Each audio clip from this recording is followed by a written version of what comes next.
In the future, greater clarity about what is agreed would allow the presiding officer to know what to expect and to ensure things run smoothly.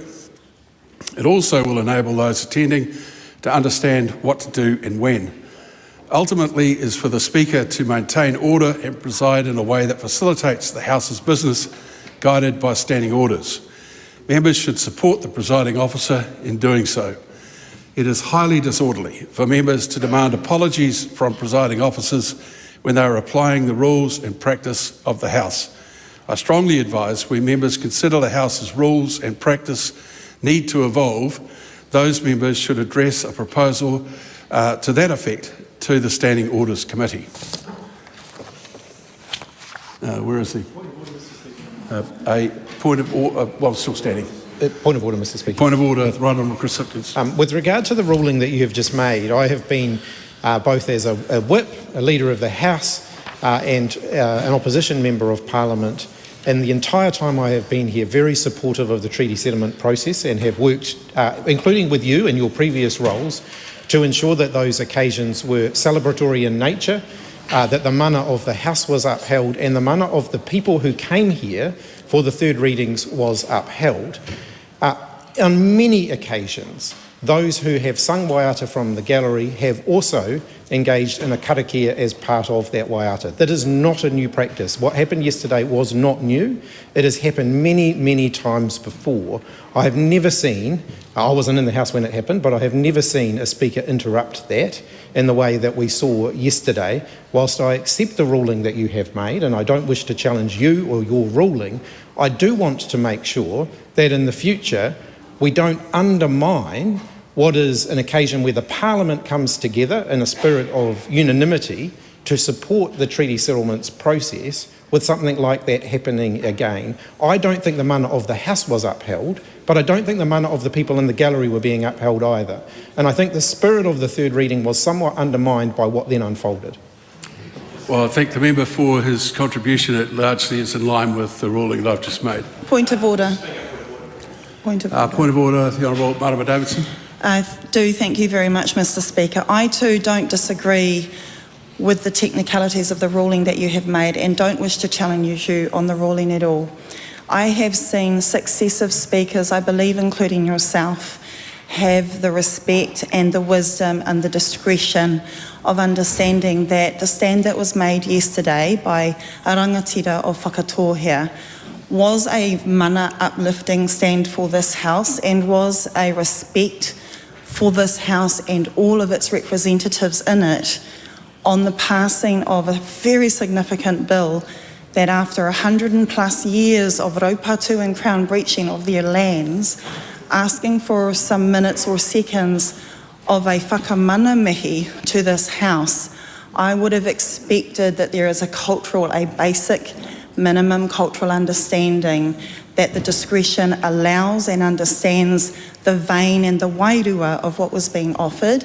And while I also take on board you have offered a pathway for us to have our visitors and manuhiri whānau prepared, there may be a longer conversation about how the rules of this House can also work. We've seen spontaneous karanga happen in this House, haka and waiata, but in the spirit of what was being passed at that time, we have allowed that to go through. And my last point, thank you Mr. Speaker, is that we have seen the rules be fiddled in here on the floor of this House, including every day in question time with some quite weird points of order. I know we want to uphold the mana of the House, but I ask us, are we always consistent in that? Thank you. Well, thank you. I think the member makes the point that there is a pathway. I make the point again that there was communications that were not full, and that disclosure of all that was to be stated was not known to the presiding officer at the time. The point of order, the Honourable, Rawiri Waititi. Thank you, Mr. Speaker. Just talking to the point of order, speaking to the point of order, and I'm not going to challenge you on the standing orders, and understand that your ruling mentions karanga, but I will challenge you on tikanga. And karanga is not only reserved for women. And those who are representative of iwi that use karanga and wairea to be able to do that would attest to that and affirm that that is actually a common practice where karanga and wairea are used in the same vein. And this is the challenge to you, is about tikanga, and whether the speaker at the time, or the assistant speaker at the time, would have ended up in that predicament if she had used the tools that are available to her to ensure that she was getting the cultural advice that the speaker deserves to have. And so this is the issue we have, and it's still a breach of tikanga. It may not be a breach of standing orders, but it's absolutely a breach of tikanga to ask somebody to sit down whilst doing a wairea or a karanga. And that's the point I'd like to make today. Well, thank you for that, and I'm sure that you'll want to discuss that with the Standing Orders Committee when the opportunity arises. The Honourable Shane Jones, a point of order. Point of order.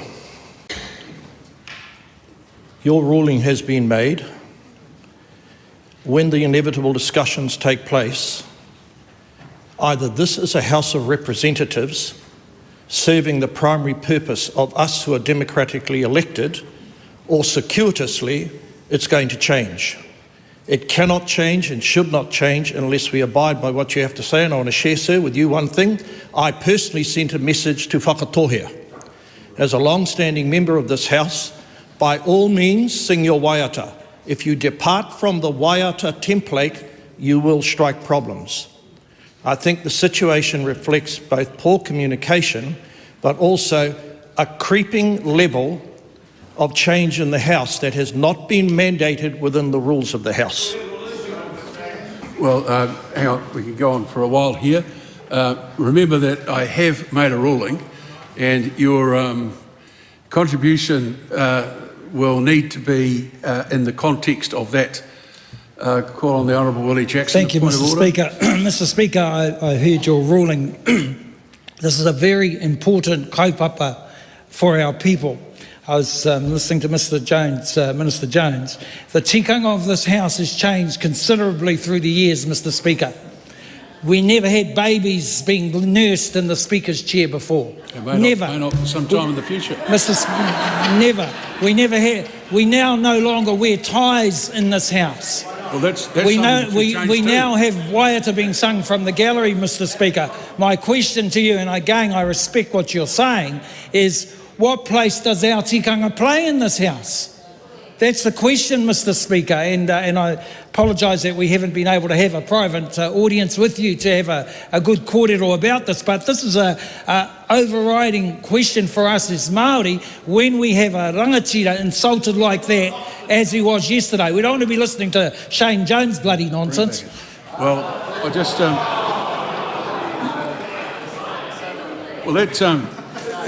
that sort of comment kind of starts to disrupt the order of the House, and also the intent of what's said here. I made it very clear in what I've said today is that there is a place for this discussion, and that's where this discussion should take place.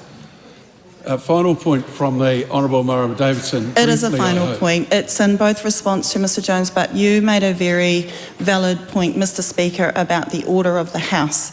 My final plea is that the disorder was actually created when the Assistant Speaker failed to use her discretion to allow for the mihi to go through.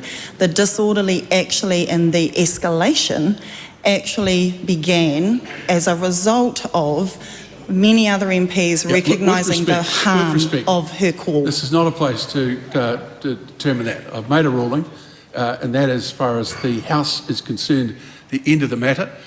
There is an open door for all of these discussions to take place at the Standing Orders Committee, which will be convened in the next short while.